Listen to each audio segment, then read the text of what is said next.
Welcome back to Factorio launch per second. I have to admit that I'm back here with my factory we're at the oil depot, and unfortunately I actually lost the original sound I recorded, so I'm actually doing a voice over. Hopefully it's not too terrible.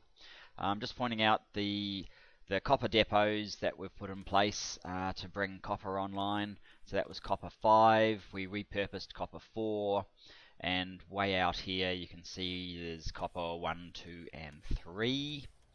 Now for oil to come online, obviously its primary purpose, well, plastic, rocket fuel. We've got oil 1 and oil 2 are the only two oil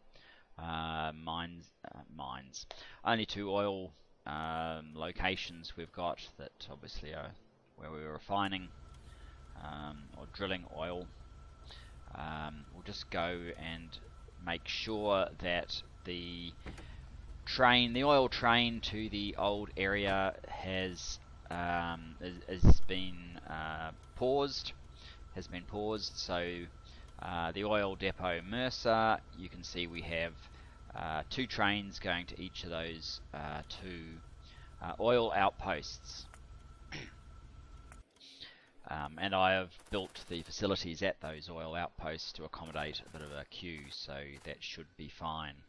Now, having got to that point, and also having set up some coal outposts, you'll note coal 1, coal 2, coal 3, and given that we don't need as much coal as the copper and the iron and so on, I think the 3 will probably be enough. What I'm doing now is setting up trains. I think I've mentioned before that basically I want no more than 1 train per outpost, so that will be 3 trains of 3 coal trains along with the coal supply. You may notice that I have set one of the steel chests has become a passive provider for coal, so that it can be used to deliver fuel all round the train depots here at the Mercer, and obviously it needs to provide coal to itself as well, so that's what we're doing. Now we'll just set up a simple request here for solid fuel and coal, set up the destination to be the coal depot Mercer, and the first train obviously needs to go, wait for 15 seconds, and the first outpost is coal 1, so we'll go there also for 15 seconds, and yeah, as soon as we've got fuel on this train, that ends getting some. I think in a moment I realised that I haven't actually loaded the request into this requester chest, and I'll need to copy it across once again just to be sure, but as soon as that's done we'll get rid of this one and get the next one set up.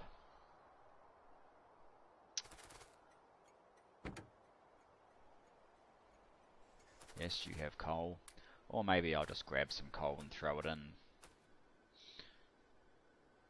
to speed things along.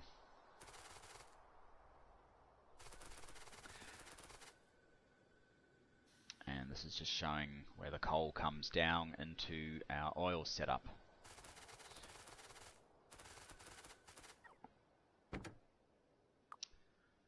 So, on your way, that's the first one. 3 in total. Remember that the equivalent in vanilla of these trains would be an 8-carriage train, given the double capacity of the Mark III cargo wagons and the double stack size of Bob's Mods in general. So this one is Coal Depot Mercer, and Coal 2, also 15-second stops.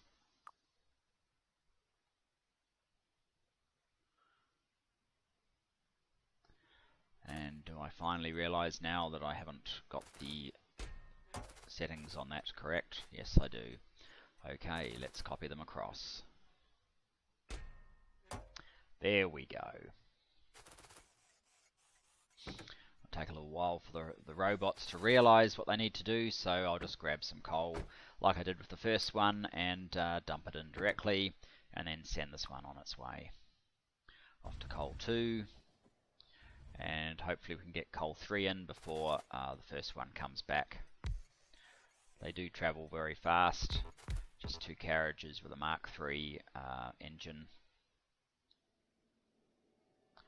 Oops, let's get a engine the other end. The dual header. The dual header system obviously is a lot less space required, especially around a complex series of depots. So for this kind of purpose, in my view, certainly infinitely superior to running a single-headed train. I mean, you could do it. Probably the best bet would be just to keep going out this way and join up with a loop all the way around the outside. But, I mean, we've got lots of stuff in the way, so not ideal for us, for our purposes. Anyway, now we're finally getting the coal delivered, so the plastic is going to burst into life as you see it heading over towards the circuit area, where it's already connected up, and hopefully with a bit of luck it will come down the other side, but I think there's an issue. That's not the issue, it's the issue up here. No, that all seems fine. That one's pointing in the wrong direction, and now it's been fixed, so now we should have coal coming down. Why you always have to test these things, very easy to make a minor mistake. We even see some of the oil refineries kicking into action, using up the petroleum gas.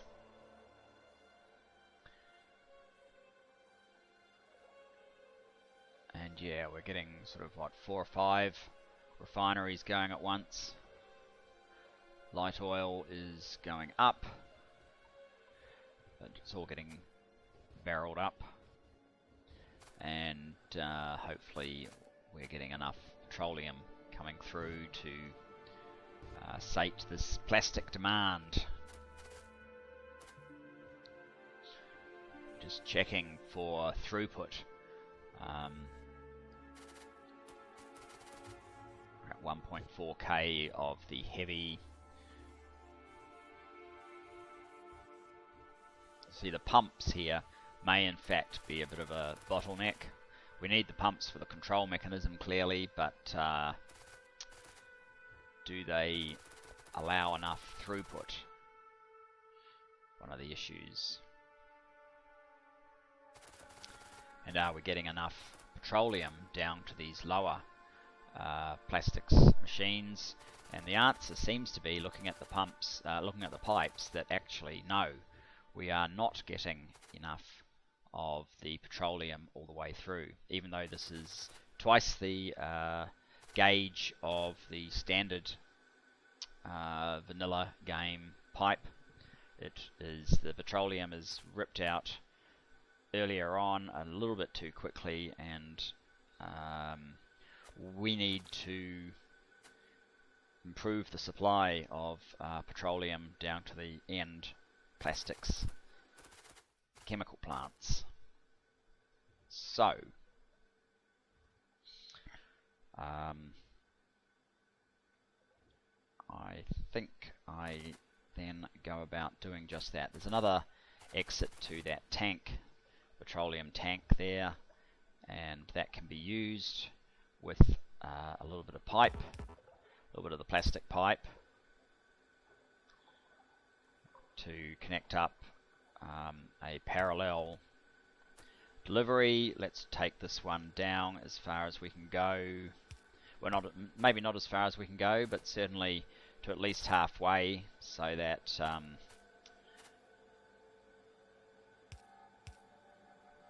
we can deliver petroleum more reliably to the lower half of our plastics creation.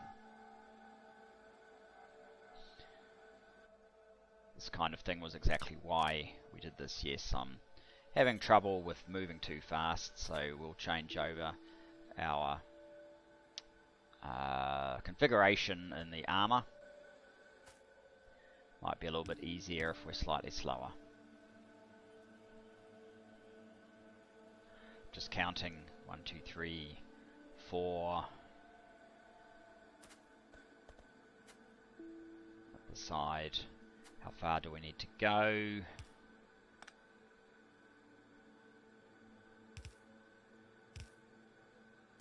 And we'll put in the injection point here.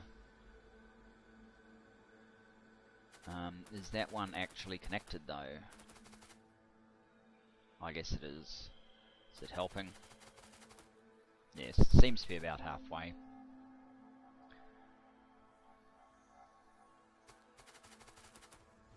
We've only got 3 refineries going. Light oil 1.8k. Heavy oil's rapidly climbing. Petroleum was rapidly climbing. Heavy seems to be declining a bit, as one would expect. But I actually would have expected more of the refineries to be kicking into action, kind of maximum throughput. We'll deal with that in a later episode. Anyway, basically these passive provider chests do not have a restriction on them, so one would expect them to fill up to the full 960 barrels, and I mean, admittedly they're supplying whatever gets there to the rocket fuel part of the rocket silo, but yet we have plenty of fuel coming in. I mean, the tank here is at its maximum 10,000 litres, and it's pretty much kept there, so we could be processing more. We need to see why we're not actually getting here I am actually making sure that all the tanks are in fact the Mark IV, by ordering in some nithanol, which is required for the Mark IV tanks. And I forget which ones didn't already. Oh, I'm riding the train out to, because I think I only have Mark II tanks out at the outposts, so it's probably better that they can store up 10,000 units of oil. I guess they're liters of oil.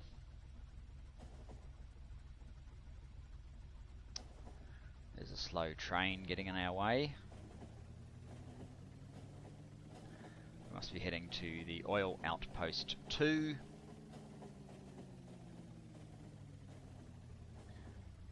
This is my queuing mechanism, and here's the outpost. So yes, that's basically a 5,000 capacity tank, and we would like the tank to probably be upgraded to a 10,000 tank.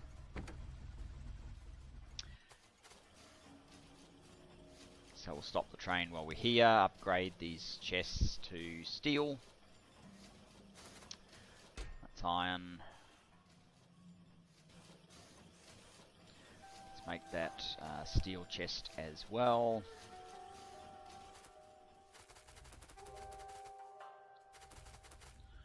And yes, we're getting in the way of another oil train queued up, but I think I want to upgrade this tank, so that's what we will do.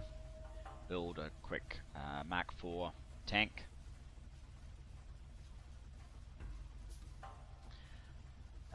Amazingly, if we dump this directly over the top of the existing tank, we won't lose the capacity of the tank, so that is what we'll do. You notice I actually have some historic weapons there that protected this site when the biters were a little bit closer, but they're not kind of necessary anymore. And yes, we'll slap that tank back in place, and as you can see, it still has the capacity from before. So that's very good. Let's get out of here. Let's let the trains get back to their regular schedule, and you'll see just how fast this thing can go. I think actually it clocks in up to about 430 kilometers per hour. Much faster than a Mark 1 train, even with no carriages.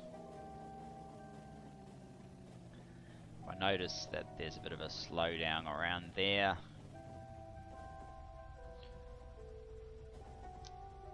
Probably need to do something at that interchange actually as well, but we're almost home.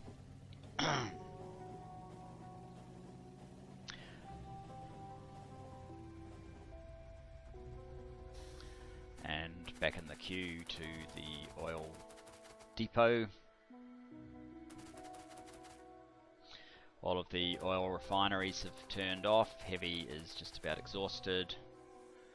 Light still has 2.2k, but the pumps will probably exhaust it fairly fast, and there's the reason.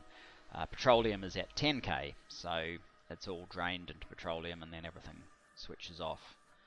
So, you know, the control mechanism might not be quite as sophisticated as we require. Because certainly we'd like the pumps to be doing a lot more light oil tank filling. And you can see at the top they're all full, and as you go down they get progressively lighter. So we seem to have the same kind of issue with light as we did with petroleum. We need more sort of parallel pathing.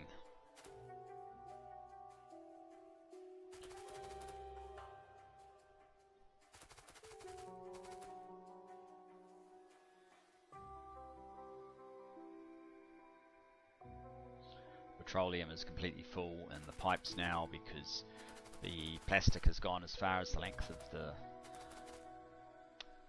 belt allows. It's even filled into into the circuits area, so we possibly need to now actually enable enough stuff so that it actually gets consumed if we want to get the oil to start again.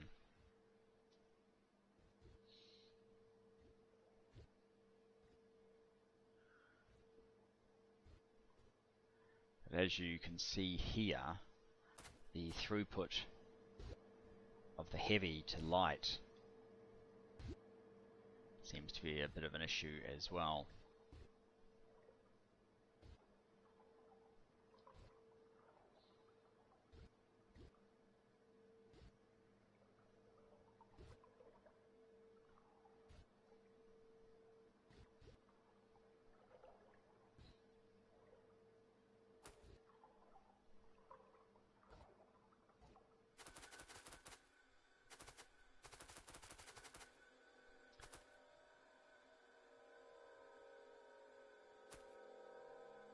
So, right about now I'm running around in circles and not quite sure what I was doing.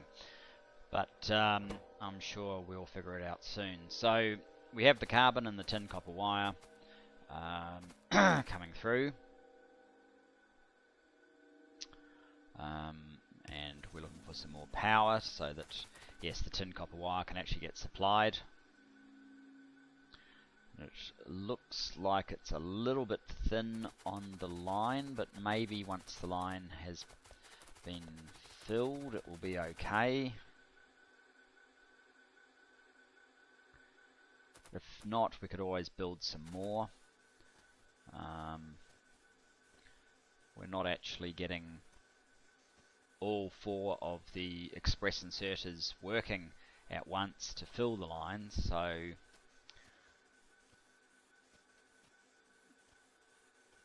there's no point having any more on a single belt, but we could, if necessary, do something like the silicon wafers and have extra insertion points for the tinned copper wire if we needed it. But now that we're getting the lines filled a bit more, maybe it's going to be okay after all.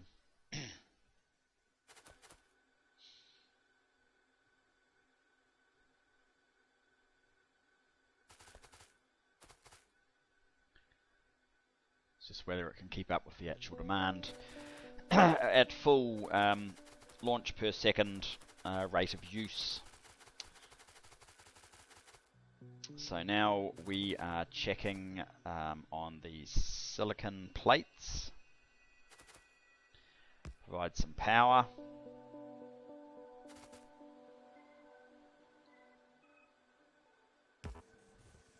We want to get the factory working, and here we go. So very, very soon we should have our first silicon plates coming off. Oh, we need our stone to be coming along as well. So this is our very long stone supply line, and we missed a section. Very easy to fix that one, fortunately. Just add another section in there. And that's our stone. Just make sure it's happy at the other end. This is where we're doing our ferric chloride. Doing it fairly We've run pipe most of the way along. So we obviously need to connect up the ferric chloride and the sulfuric acid as well, but now we're getting our silicon plates coming. I have two going to the outer edge of the belt and a very fast express near inserter filling the inside of the belt. Just so both sides of the belt are sort of getting some use. They're coming down to each of our silicon plants. Each of these needs power. So we will insert power. There you go. There go the silicon wafers into the process. And into this one as well, the second one along. Looks like we will need more than one medium pole to connect everything up.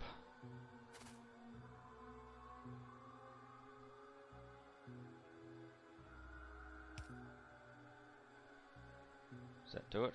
No.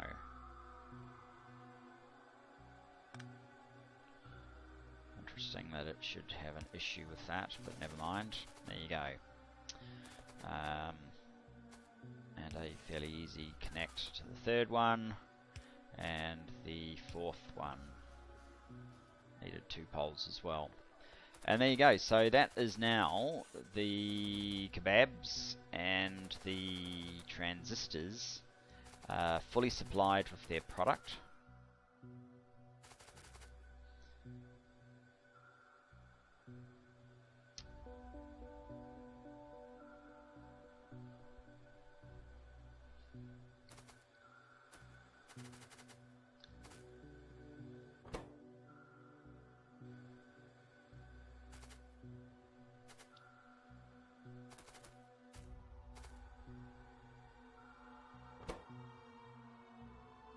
So the next one along needs the aluminium and the plastic for the module cases.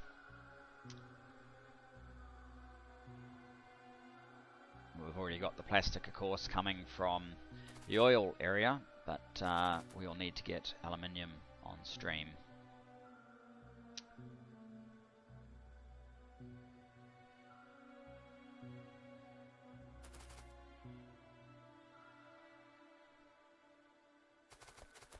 And I'm not exactly sure what I'm talking about at the moment, but I'm sure it was very important when I first did it.